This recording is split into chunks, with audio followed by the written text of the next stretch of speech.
Hello and welcome to the DRF webinar Formulator Users Roundtable. This is DRF Product Marketing Director Mike Hogan. I'm here with Chris Adu, Wagering Ambassador at Santa Anita. Welcome, Chris.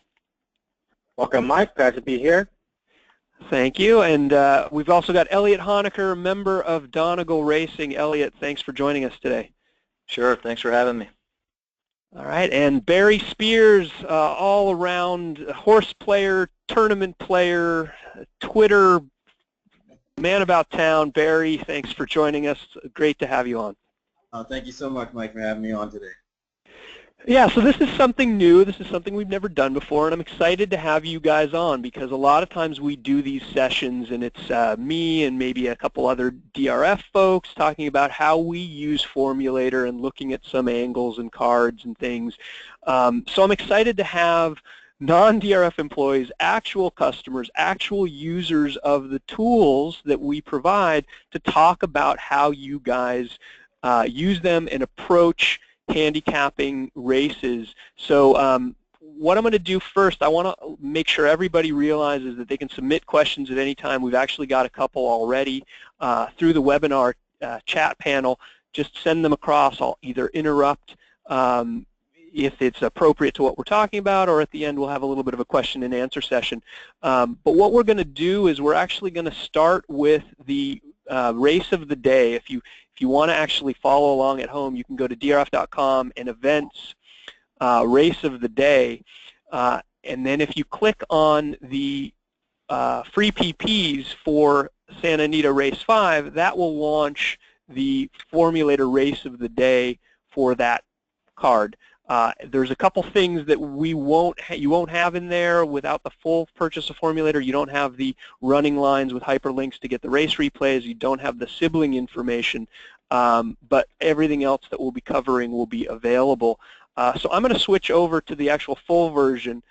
This is what it looks like when you first start and launch a Formulator card. If you've never customized it, you've never used it before, this is what you'll see. But before we do any customization, before we change anything around, before we get into any handicapping, I want to go around the table and have everybody just say a word or two, a few sentences about how you got started in horse racing, how you got interested, and just what kind of tracks you like to play, that sort of thing. Chris, let's start with you. So the way I got interested into horse racing was when I was 5 years old, and my dad wanted me to settle down because I was a rambunctious kid, and the only thing that helped me settle down was watching horse racing. So back in 1986, the Hollywood Futurity with Snow Chief, I was hooked.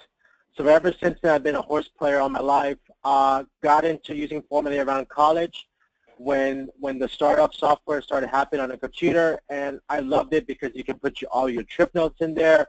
I don't have to do any more cutting paper or the old simulcast weeklies I used to subscribe to, because everything is on Formulator. So I loved it. It just makes my life easier as a horse player. Awesome. So I take it you at 5 years old you had a win bet on Snow Chief and the Preakness, right? Huh? Oh, yeah. Of course, before pari-mutuel wagering, the odds were a lot shorter on Snow Chief. yeah, you only got 5-2, but good call. All right, Eliot, let's move on to you. I know you are somebody who's been a handicapper for a long time and only started using Formulator somewhat recently. Yeah, that's correct. So I went to school, a couple miles from Keeneland, so that's how I really got started, was just going over there, and how can you not like it or love it, I guess, if you go there. And then, I just kind of used the form, the old-fashioned, the classic TPMs. That was my style. And then I got into Formulator. I guess I used it maybe a couple times last year, but then I got serious when I just said I qualified for the NHC 2 years ago. I didn't last year. And I said, I really need to step up my game. Everybody's on Twitter talking about the benefits of Formulator. So I really dove in. And I had the old-fashioned notebook. I was the guy who had the notebook where I took my trip notes. And Pete Fornatel called me out and said, basically, there's a system, you got to use the notes. So I'm hooked on the notes. That's what really got me. And I've been using the notes, and it's helped me tremendously. And it's really a one-stop shop for me because I like videos, I like the charts, and I like the notes, and they're all right there. So that's how, like I said, I love using it. It makes my life a lot easier, saves me time, and that's where I'm at. Perfect. All right. Barry, let's give a little background. I know anybody that follows you on Twitter as Urban Handicapper knows that you were also a basketball player, but how did you get interested in the horses? It was back in 1984. I went to the Travers with my family. I begged my dad to take me to a handicapping seminar that the Daily Racing Form was running at the time in the paddock right after the breakfast program there. Went there, learned how to read the racing form that day, picked Cardenaspera to win, and he won, and I was hooked. So, from that point on, playing basketball in college and stuff, I kind of dabbled in and out of the game a little bit.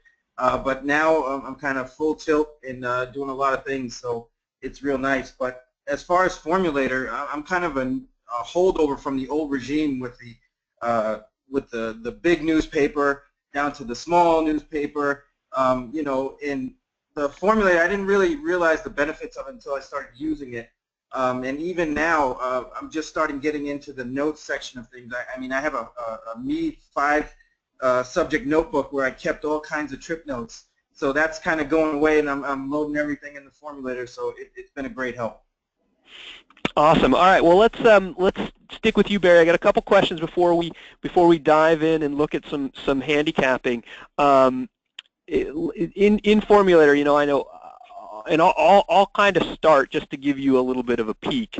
I like certain views, and I'm actually glad that the race of the day is this down the hill turf race at Santa Anita, because one of the things I like to do to modify my PPs, I actually like to turn everything on, which can be a little overwhelming to people at first, but I'll walk through why. I like to merge the workout. So instead of showing up at the bottom, we'll see it on the first horse here, now these workouts appear at the bottom. You have to scroll up and down, or if you've printed it out, you have to move your eye up and down to figure out which works came between which races.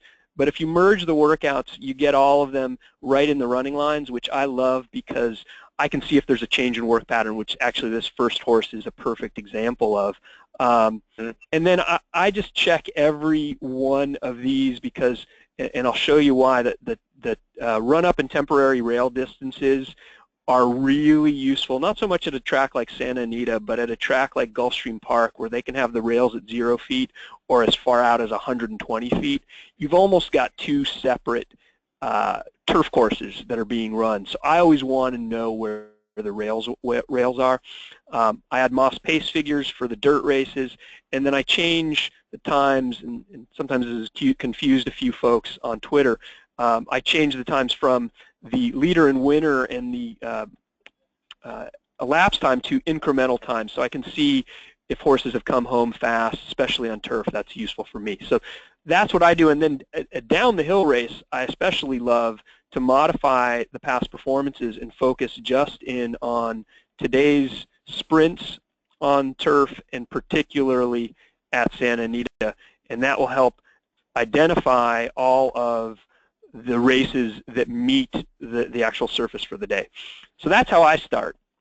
Barry, I'll put it to you. How do you modify your past performances? Do you print them? Do you view on screen? How did you, when you first started using Formulator, did you see it as a learning curve, and how did you eventually get to where you feel like this is how I like to handicap?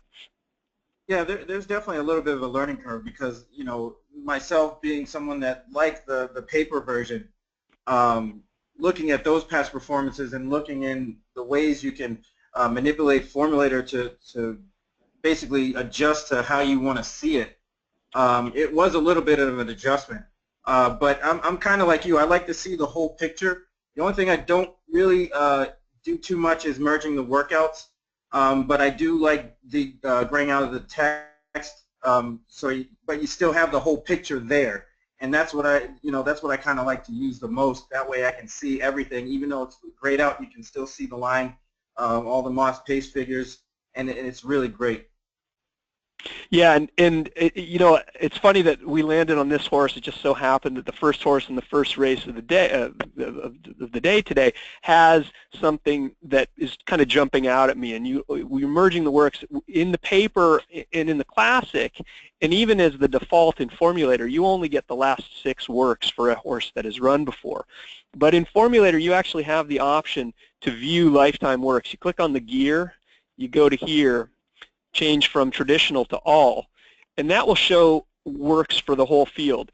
And I like a horse like this who, after running, you know, not really that well in a grade 3 against probably competition that was way better than him, is now dropping back into an allowance race.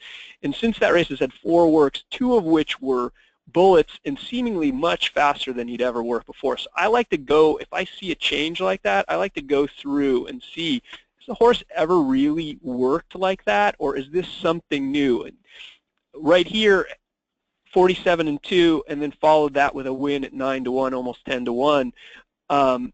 That's the sort of thing that I like to use Formulator for, to uncover, you know, maybe sneaky patterns that have worked for this horse or this trainer before.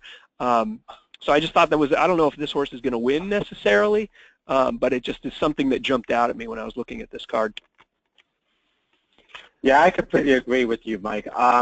The way pretty much I would actually set up my Formulator PPs the same way down for turf races and down for turf races, especially down the hill, the exact same way.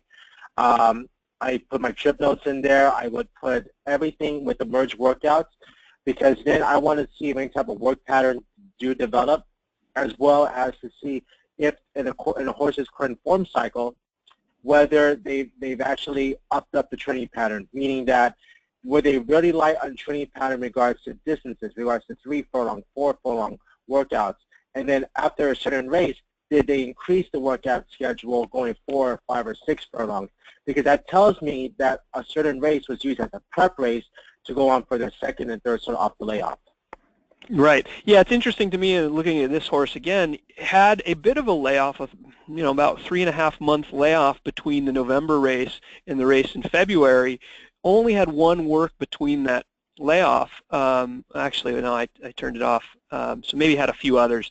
But what's interesting to me is since that return, 1 work between races, no works between races, not much of a layoff, but has had 4 works and seemingly working really well since that last start.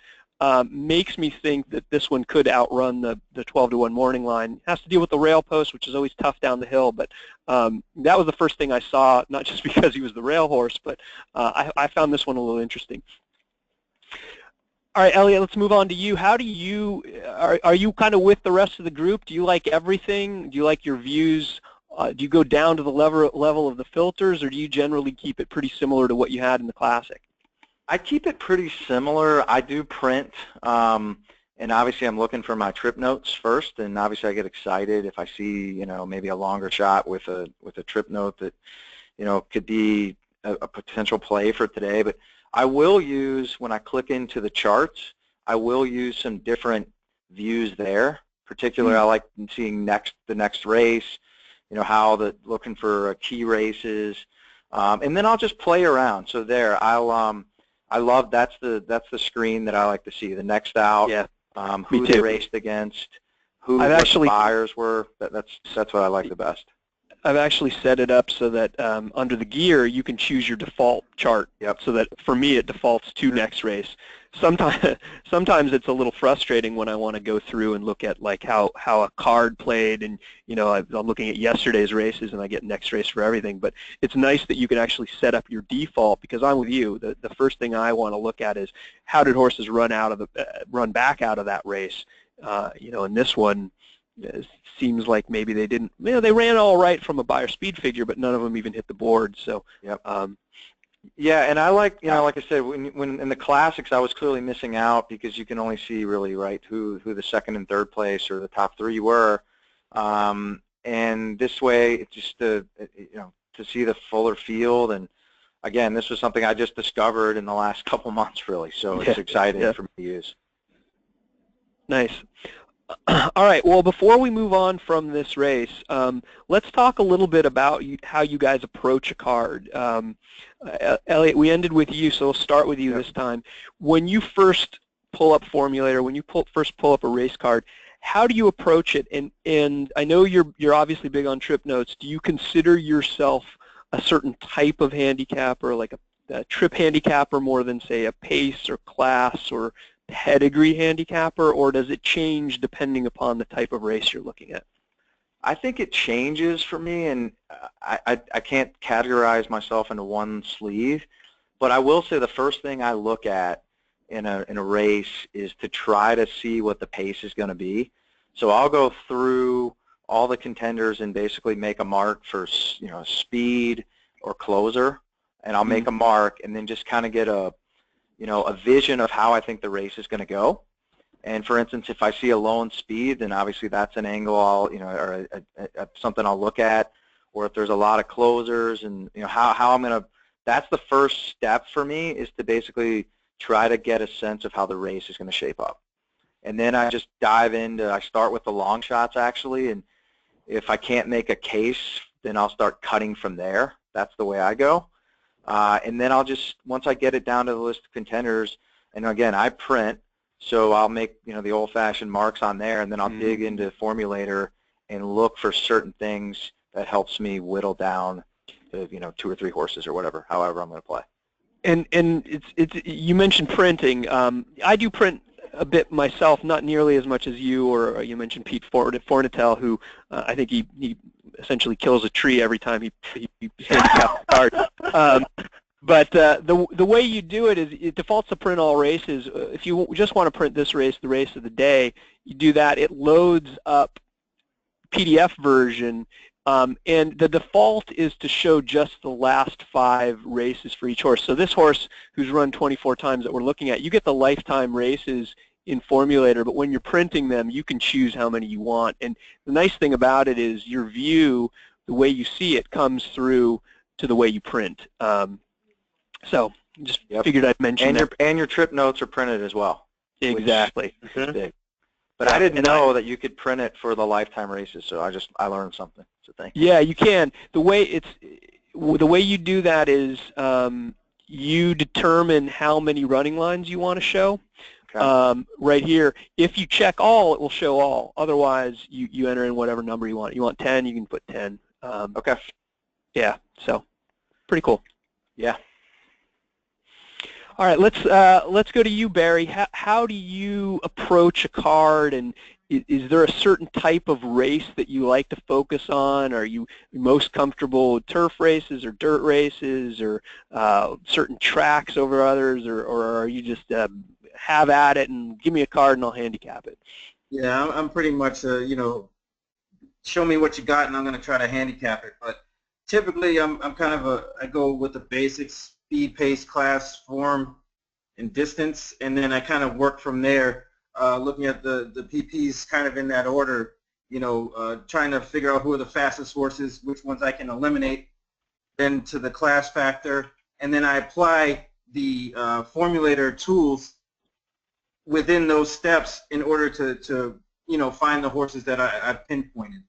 Whether it's like in a maiden special weight, I'll use the trainer patterns to find, who has the best stats going into a race like that. Also, where I play Gulfstream Park a lot, there's situations where, you got to find the speed of the speed there in order to get a winner. That's where the Moss pace figures really help me out. And also, going back to the first-time starters, things like that, the sibling summaries really are great. Perfect. Yeah, and I know, Chris, I know you wanted to talk a little bit about the sibling report as well and pedigree approach to Formulator too. So I'll ask that question. I sort of know where you're going, at least based on what you want to show a little later. But how do you approach a card? How do you approach a race? How do you get started when you're looking at it for the first time? Yeah, so pretty much what I do is that since like the pick fours and the pick fives are such a high volume wager in regards to just handle itself, my start of handicap will always begin with a pick 5 and a pick 4. I'd Southern California racetracks are at Keeneland, where I also bet too. So I would start off in those two areas to start handicapping, just the pick 5 and the pick 4. But then when I look at a specific race itself, I'm from the old school of Andy Byer. I would look at who has the top last race speed figure at a certain distance and surface and determine if the figure was legit. And then from there, I look at how the race sets up, who were affected by pace or trips, and also look at the overall picture of just how the race flow is going to happen. Because in my opinion, the one thing I've always said to people is that it doesn't matter if a horse is the best horse, it's how the race sets up that determines if the horse is going to win. Yeah. So pace has always been a big issue. It's always been a big topic for me when I do my handicapping. All right, a couple of you mentioned the Byer speed figures, which of course are a key part of the Daily Racing Form PPs. Do you ever look at the Byer graph view under Formulator? Oh yes, because you want to see, because sometimes you may see a 2-to-1 shot or a 2-to-1 shot, and he or she might not even be the standout horse based upon the Byer graph that I look at. Because that's the one thing I actually started looking at is just by using the Byer graph and just say, hey, which one has it? I mean, like last week, I think Tappan was a clear standout in the Churchill Downs distaff. But then Catherine Sophia and the others were like merged. So you don't really see like a clear standout. And that's where I can see where the public might be a little bit dissuaded off betting bad favorites.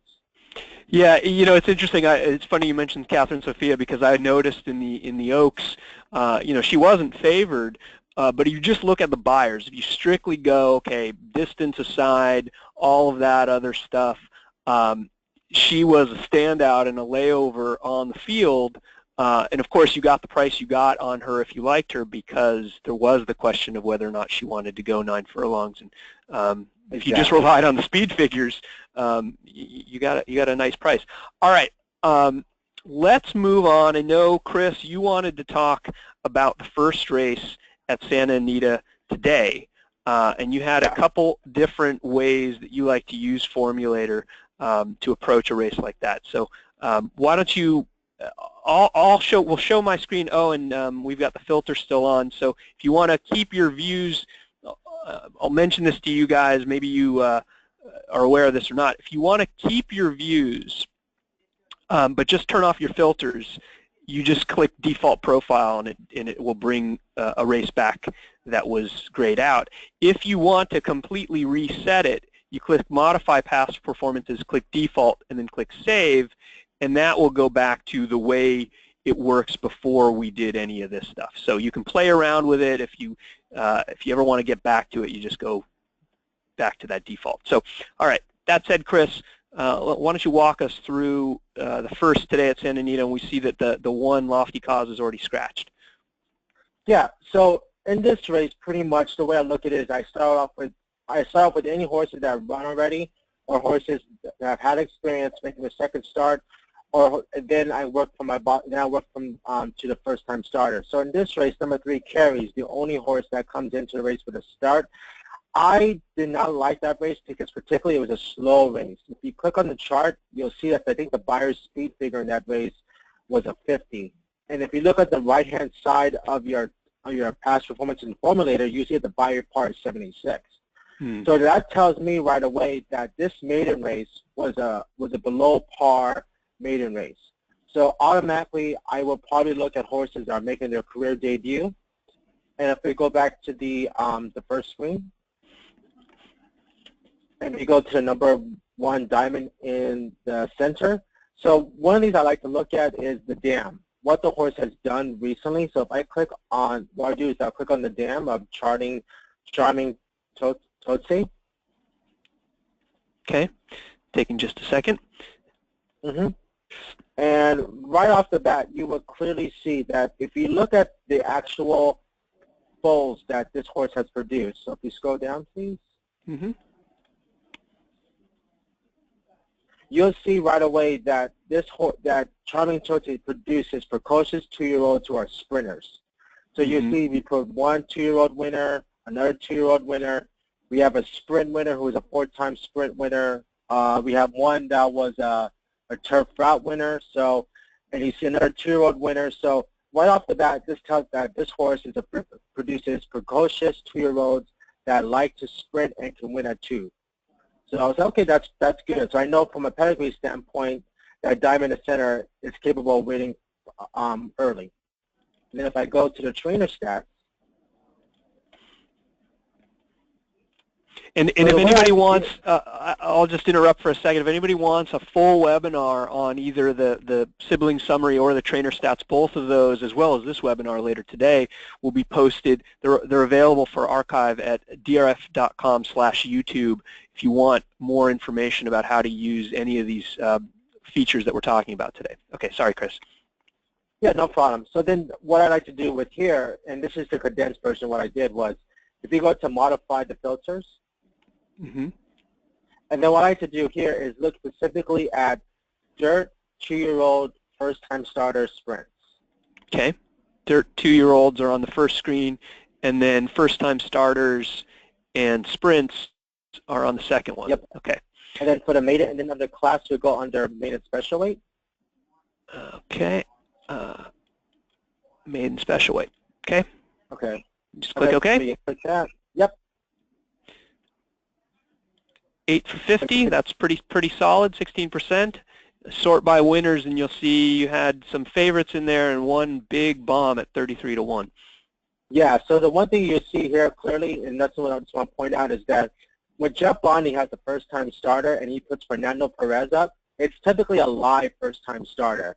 You'll see that I think he has about 1, 2, 3, including that bomb winner, 33-1. Yeah. Last, yep. And I'm sorry, I'm as you talk, I'm doing the same thing. Yeah, 3 for 6, yeah. 3 for 6. 2 others in the exacta with Perez aboard. The 2 that ran second were both really big prices as well. So, yeah, interesting point. Yeah, and I think that's important because I think in this race itself, people are going to see the favorite by Tapazar, trained by, the Kentucky Derby trainer jockey combination of Mario Gutierrez and Doug O'Neill, and they might automatically assume that, hey, we have winning connections, we have a $700,000 2-year-old in training cell, we can steal in this horse. But I think once you dig deeper into the Formulator past performances of the interest in this race, you can see that it should be considered a 2-horse race.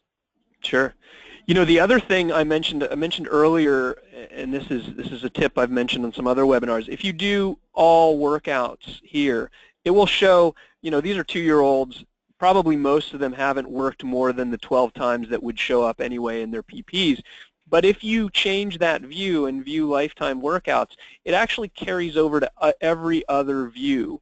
So if you want to compare any of those, let's just look at those dirt 2-year-old first-time starters in sprints with, and I'll include the maiden claiming ones, with Fernando aboard. If you want to look at any of them, it's just the same 6. You can change this from details to past performances view, and you'll get the past performances of each of these 6 runners, including all their lifetime workouts. So if you want to scroll through and you want to see, okay, what was the work pattern of these horses?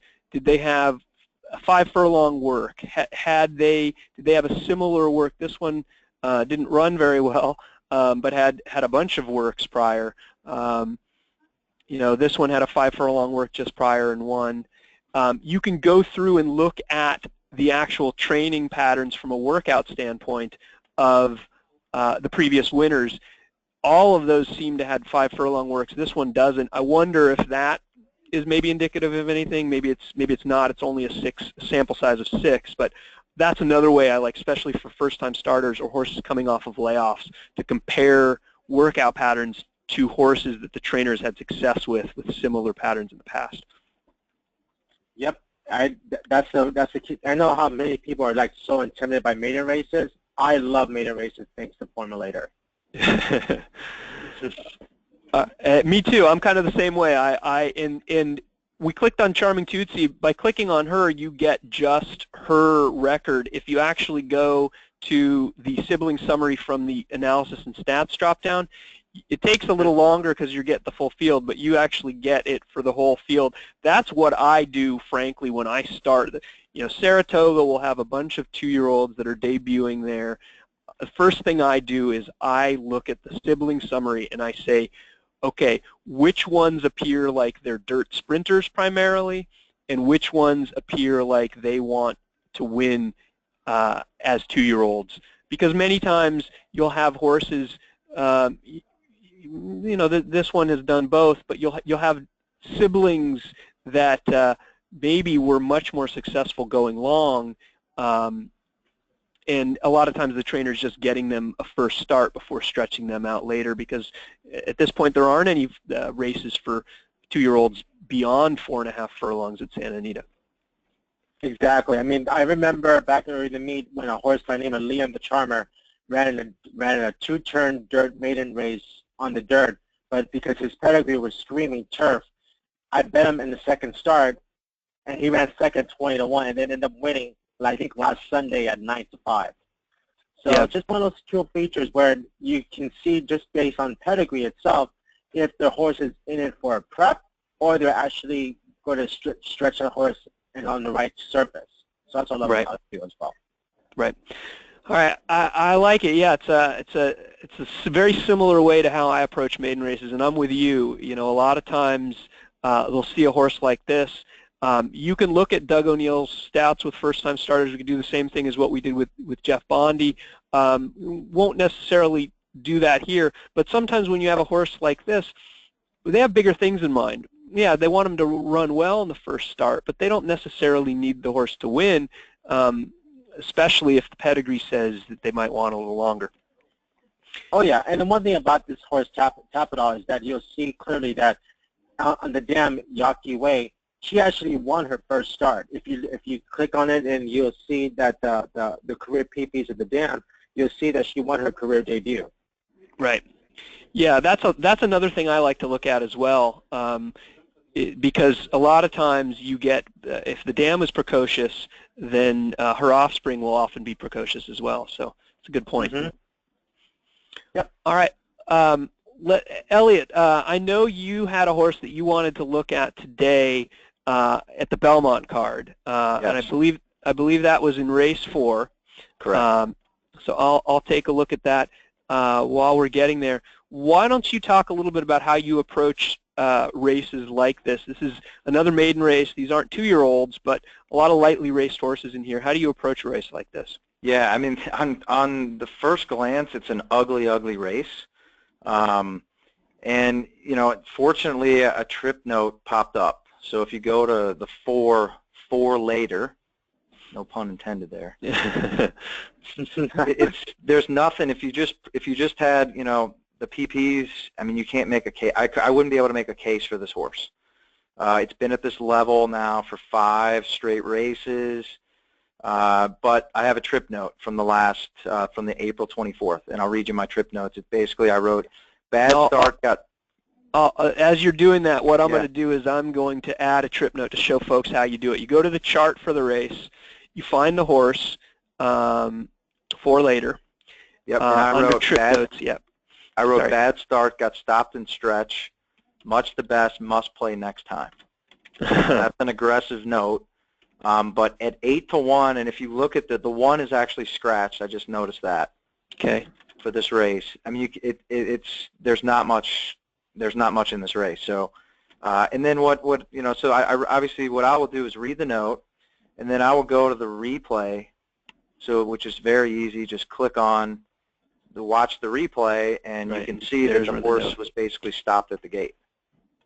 Right, and I'll do this. I'll just show the beginning of and it does mention that a little bit, but actually it doesn't even mention it. It mentions sluggish start in the previous start, but doesn't mention that slow start in the last race. I don't know if this is coming through very well for those of you watching, but you'll see the 5 is 4 later, breaks 3-4 lengths behind the rest of the field, and 2 strides out of the gate is 6-7 lengths behind the leader.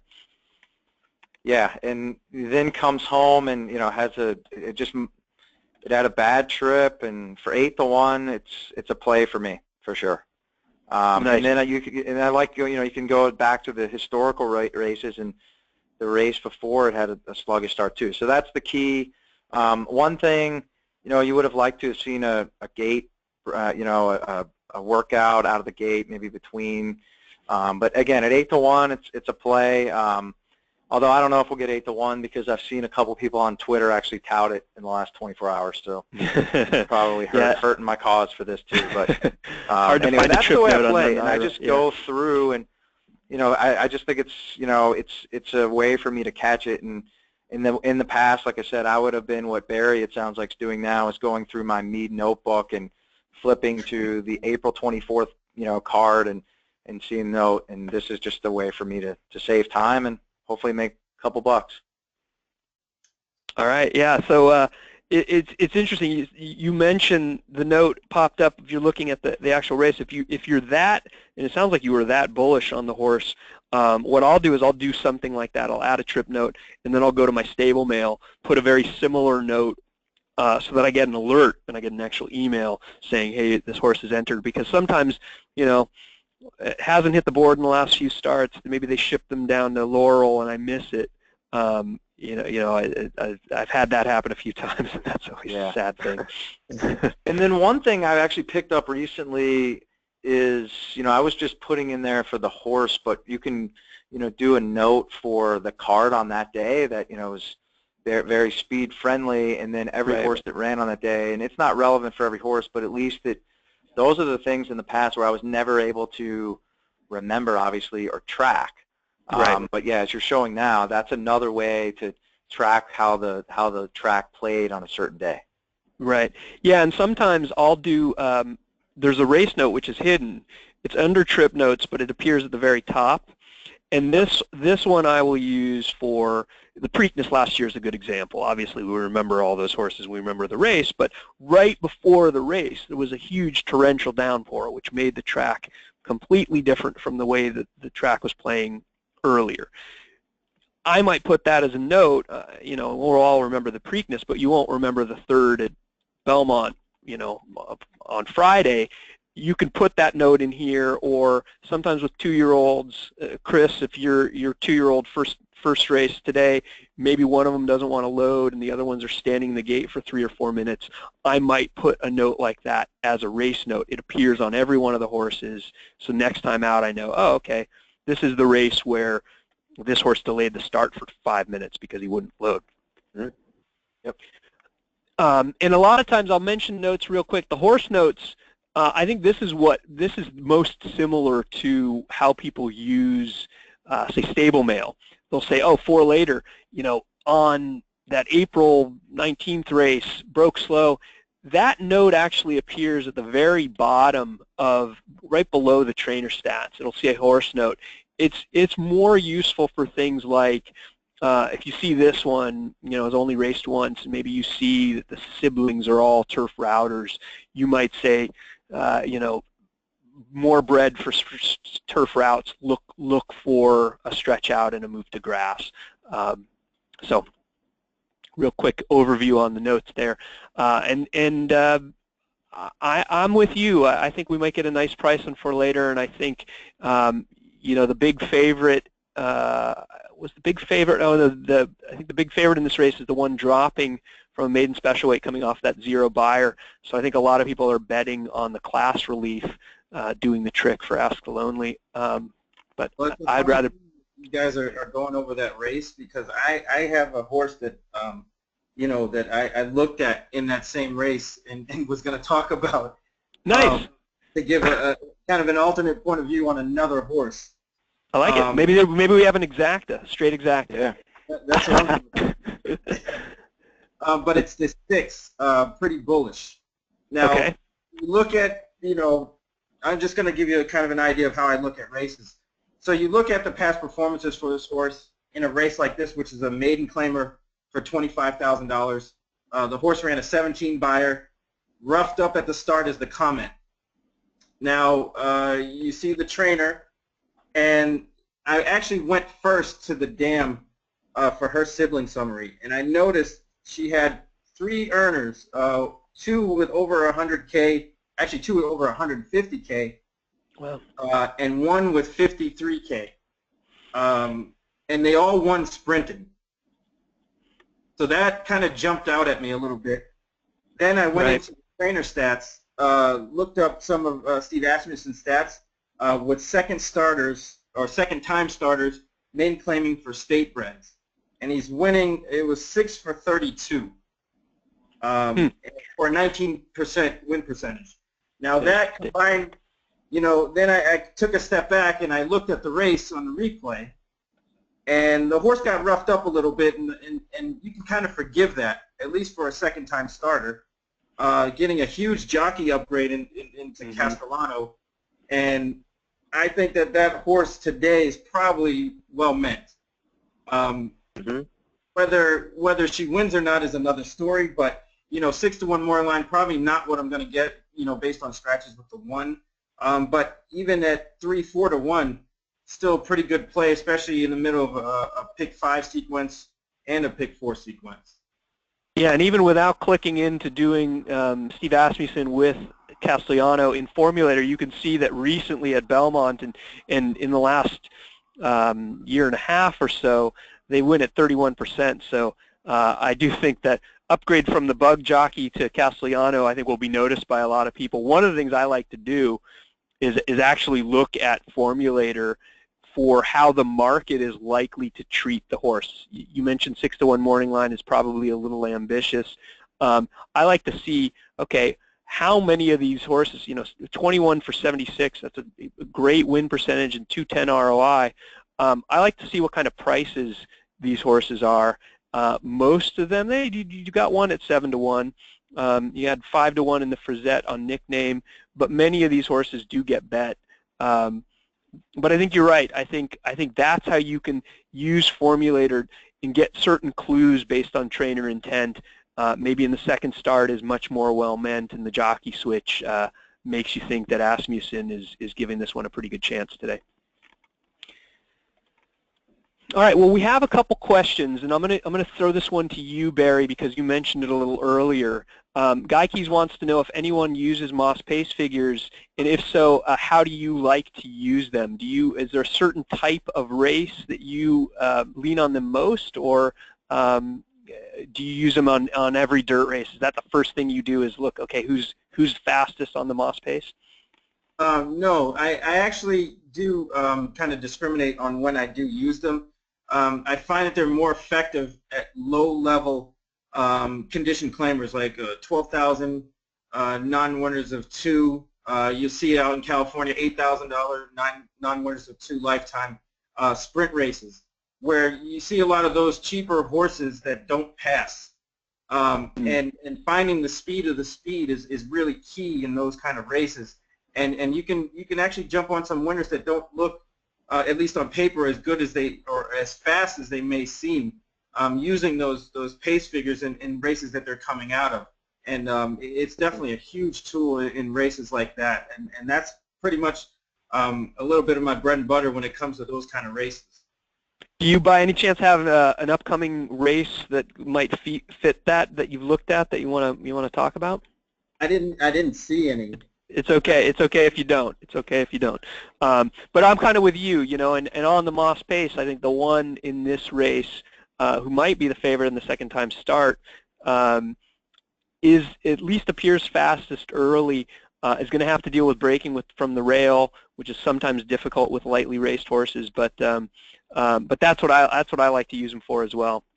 Particularly, I like to focus on these plus numbers. Anybody that ran above the expected par is one that I tend to upgrade. Yeah, all right, I totally agree. I totally agree with Barry when it comes to the Moss pace figures, because the way I like to use them is strictly dirt races, and you can see exactly, like, if you were to see if you were to see like 3 horses who have 1, 1, 1, 1. Well, one of them might be an average speed. The other one might be a plus like 11 or plus 13, and the other one might be like a plus 2 or plus 3. So the way I look at it is, I'll say, okay, this plus 13, plus 11 Moss pace figure line is clear the speed of the race. And if he shakes loose, I think he should be gone. Right. Yeah, exactly. And sometimes I can use those to forgive a horse that might have tired on a plus rated race rather than one that tired on a minus rated race, because it means that they were putting out a lot more energy compared to what was expected to set a pace. So that's how I use them as well. Mm-hmm. All right, we actually had a question specifically to Eliot. Maureen Richardson wants to know how long it takes you to handicap a card. That's a good question. I guess it just depends, which is not. It could take a couple. It could take a couple hours if you really put the time and effort and watch the videos. And with Formulator, I mean, you can really dive as deep as you really want to go. So I like to, I'm going to play in the contest, the free contest Saturday, and I just noticed that the races are out. So I mean, I'll probably spend a couple hours on that, watching videos and just doing a variety of stuff. So that's why, like I said, it depends. I was exhausted from the Oaks and Derby because it's a lot of stuff to digest. But yeah, that's probably the base. Nice. Oh, yeah, all right. you Well, were exhausted.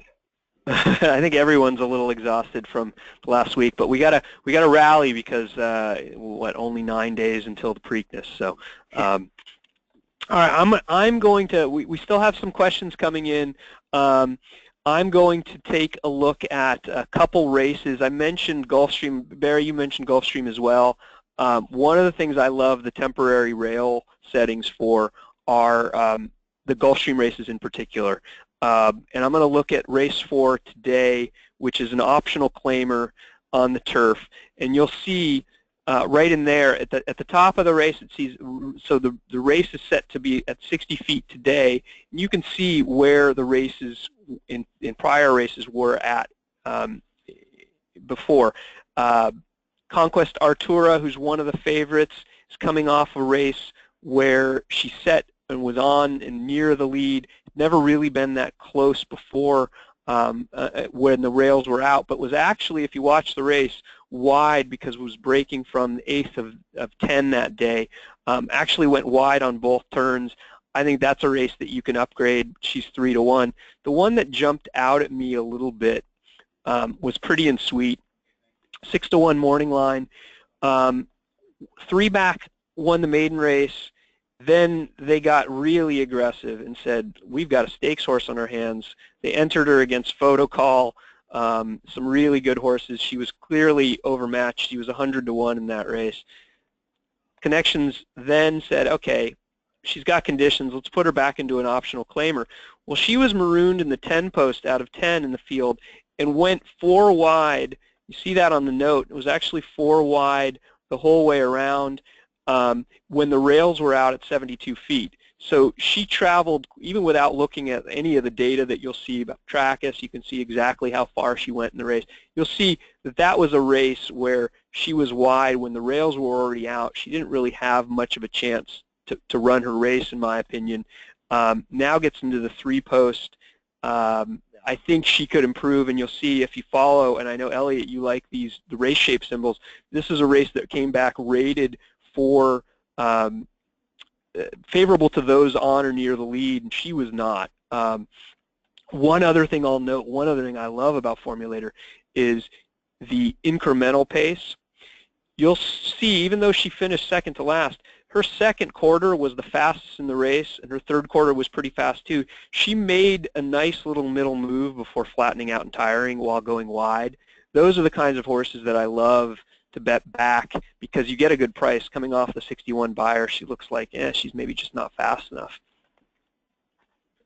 Yeah, Mike, you mentioned Trackus, and that's another, I like putting those in my trip notes as well, as especially, Barry, you mentioned you play a lot of Gulfstream turf. I was very successful in the winter, and adding some good Trackus and betting the next time out. But I do like putting Trackus numbers in my notes. Yeah, like Mike referred to, they do fit around with the rails quite a bit there. So keeping that Trackus information is always a pretty good thing because you can see who gets the best and the worst of it all the time. And adding that in is definitely a real key when they come back on the track and maybe they get a favorable post the next time out. Yep. Yeah, absolutely. All right, we have a question from Daniel Tong. He wants to know if there's a filter for off-track conditions for dirt, turf, and synthetic. There actually is. I don't know what the conditions are today. Barry, you probably have an idea. How's the weather down there in Florida? It is super hot. Okay. So it's 90 plus. So I'm figuring down in Miami, it's probably the same or hotter. All right. So what we're going to do is we're going to look at all the turf routes, and we're going to assume that we've got fast and firm. So if we hit save, it will gray out all of the races that don't match our criteria. And that's another way I like to do it, especially if it comes up the opposite. I want to see which horses have performed well on good or soft turf in the past. Another great way to use Formulator, because it just helps like clarify things, and certain things can jump out at you when you know a horse has a preference for a certain surface or certain surface type. All right. We have one other question. It's kind of a long one, but I'll get into it. It's from Jim O'Neill.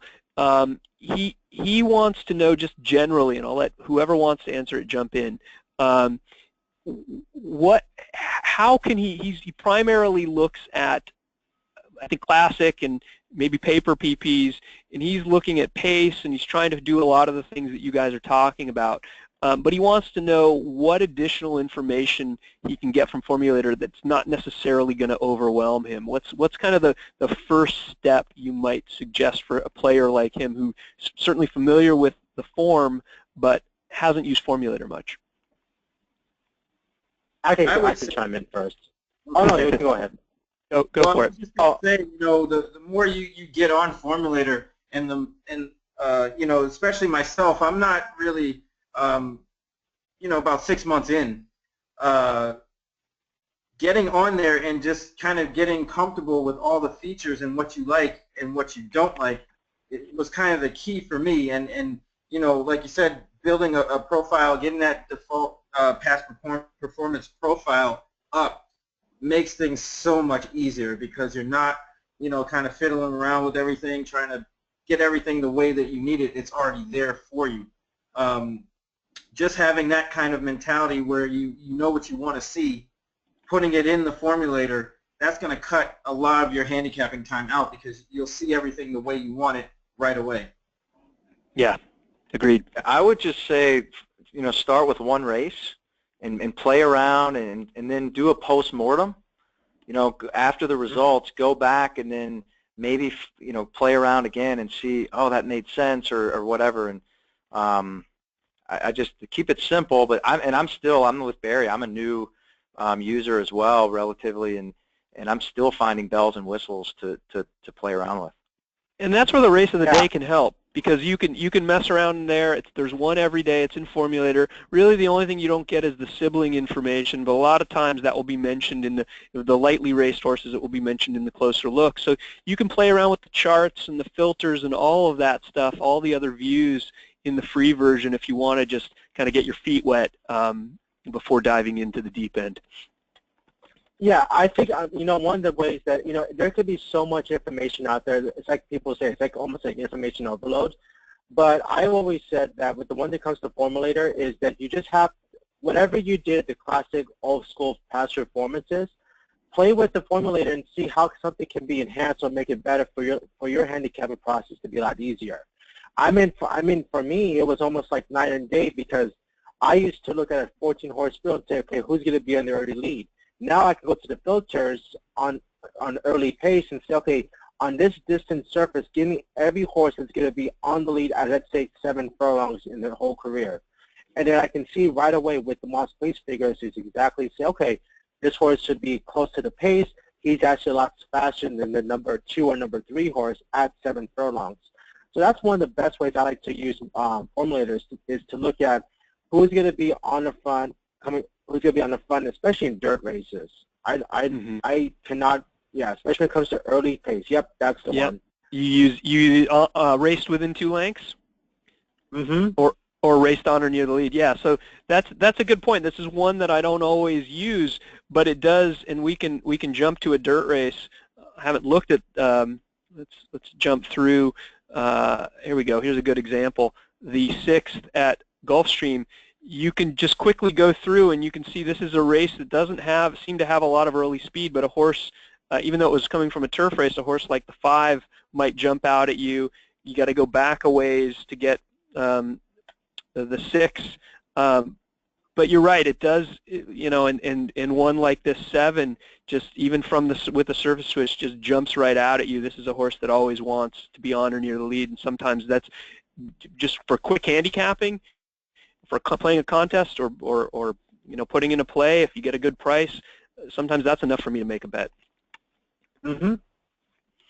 Yep. All right, we've got 5 minutes left, and I wanted to ask you guys just a quick question for each of you. We'll start with Barry. Do you have a favorite angle, something you love to look for if you see a horse matching a profile? Well, I mean, my favorite angle has to do with maidens. I love maiden races. That's, you know, kind of what I focus on because of the pricing. People don't like to bet first-time starters. But, you know, the angle that I like to look at a lot is the longest, fastest gate work closest to the race. And I see that a lot, and I see horses like that win at good odds a lot, all over the country. It doesn't matter what track it is. So, you know, and I, you know, since we've been talking and I've been seeing the merging of the workouts, it might actually be more beneficial for me to start doing that, just to pinpoint that particular angle and highlight it a lot more. And I see, you know, the workouts, you know, kind of when horses have run already, I kind of don't focus on them as much, and it's something that I've been thinking about incorporating a lot more. So, you know, just that alone may help my handicapping in certain races and certain situations. Nice. All right. Well, it's worth your time. That's good. All right, Eliot, I'll ask the same question of you. Yeah, I mean, I have a few, but my favorite would just be, and it's pretty basic, is the third off the layoff off a respectable trainer. And I, you know, in the past, I probably hadn't paid attention to that as much, and looked at more buyer speed figures and, you know, kind of bet based on that. And now I'm just starting to pay attention to just more of third off the layoff and horses improving. All right, and Chris, how about you? Early speed, horses with early speed going up in class. I mean, that is absolutely been my bread and butter ever since an old school handicapper, Hollywood Park, told me, son, you're not going to get anywhere without early speed.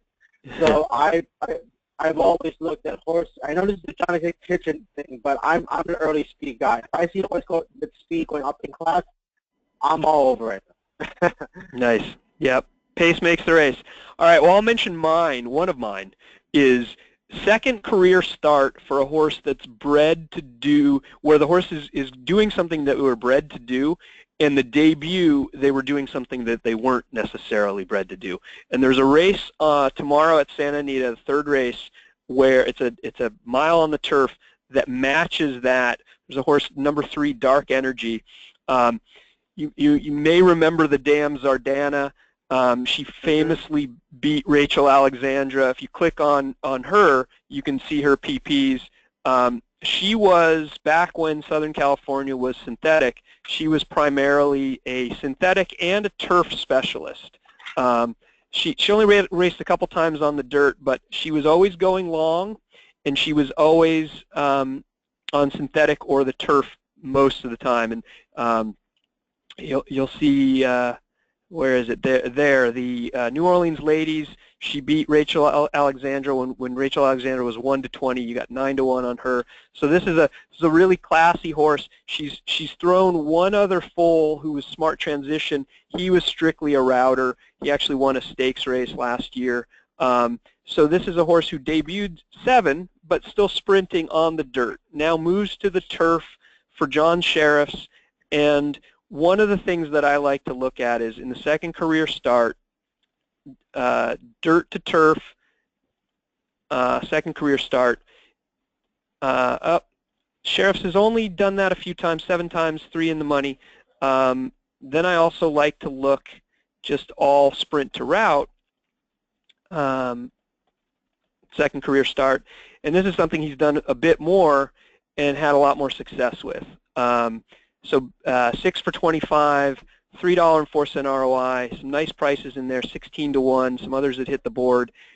by Giants Causeway, out of a dam that was really good. This is one that I think will improve quite a bit, and because that dull debut, you might actually get a nice price in the second start. Yeah, and that was actually a very strong maiden race, because that was the race where American Freedom won. I think he popped back a 98 buyer in that race. Yeah, yeah, and then was really overbet on Saturday in the Pat Day Mile and barely did any running. But you're right, that was a race where the buyer figures came out quite strong, and so yeah, forward move. You know, I'm not saying that Dark Energy is going to win, but those are the kinds of plays that I like to look for because they often run better in the second start. All right, gentlemen, we're out of time. We're at the top of the hour. I had a lot of fun. I actually learned something as well. That's why I like talking to people about how they use Formulator, because there's so many different ways to approach it. So thank you all. I hope we do this again. I really appreciate you taking the time out, and anybody that missed it or wants to watch it again, this will be posted at drf.com/YouTube. And this has been a drf.com production. Thanks, guys. Thank you.